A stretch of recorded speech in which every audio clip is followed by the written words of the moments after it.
سلامونه مو ومنئ. نن په دې لنډه ویډیو کې تاسو ته د غورغشت سره تړلې د دوه نورو قبیلو د مشواڼي او د موسی خیلو په هکله معلومات شریکوو. مشواڼي لکه د کاکړو غوندې د غورغشت د ټبر هغه لویه پښه ده چې د هېواد په ځینو سیمو کې ودان دي. د غورغشتانو دغه څانګه لږو ډېر په کابل کې اوسیږي او له دې سربیره د کندوز په امام صاحب او کیله زال کې او خال خال په مزار شریف کې استوګن دي. ولې ډېر شمېر یې د کونړ په اسمار کې اوسیږي او له دې پرته په دم کلي، دانګام، ناړي او یو نیم کور په ایساره مروره کې تر چیناره پورې تیت او پارک استوګن دي.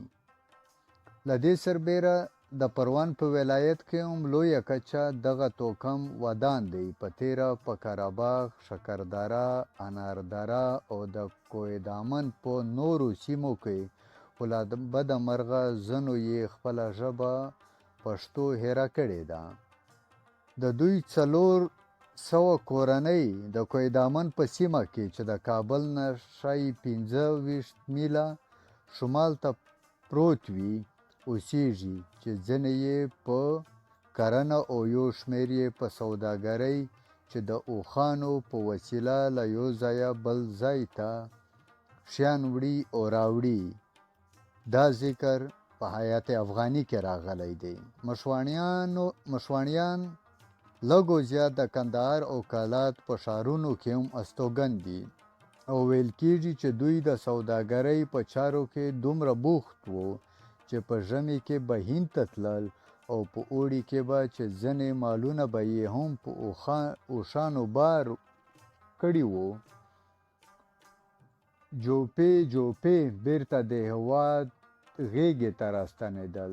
نو ځکه خو اوس د هند په شمال کې یو شمېر هلته میشت دي، خو دوی هم خپله ژبه پښتو د لاسه ورکړې ده. مشواڼي د کونړ په سیمو کې له سالارزیو او ماموندو سره ځای ګاونډیان دي.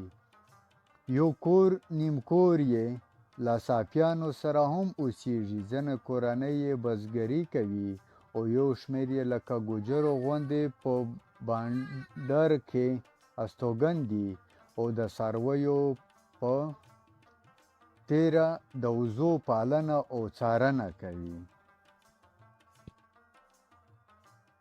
د غورغشت بل ټبر موسی خیل دی. موسی خیل هم غورغشتي پښتانه دي چې په کاکړو ګډیږي. موسی خیل په هېواد کې دننه او بهر خال خال په ځینو ځایونو کې استوګن دي، خو ډېر شمېر په کندهار کې ودان دي.